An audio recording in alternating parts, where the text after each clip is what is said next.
Hi friends, అందరికీ ఎక్కడ ఇల్లు అవుతామో చూసేద్దాం.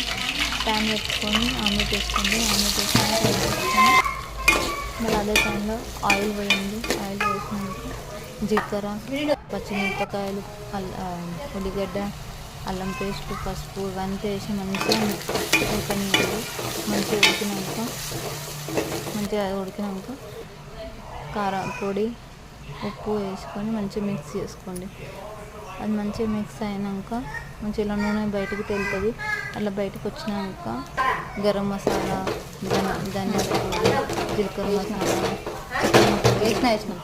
ఇవన్నీ వేసుకొని మంచిగా మిక్స్ చేసుకోండి. అలా నేను చూపించిన చూడండి, అన్నీ మంచిగా ఇట్లా బయటకు వచ్చింది కదా.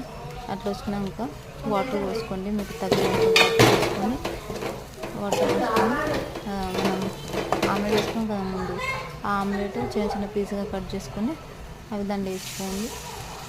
దాని తర్వాత కొంచెం జీలకర్ర,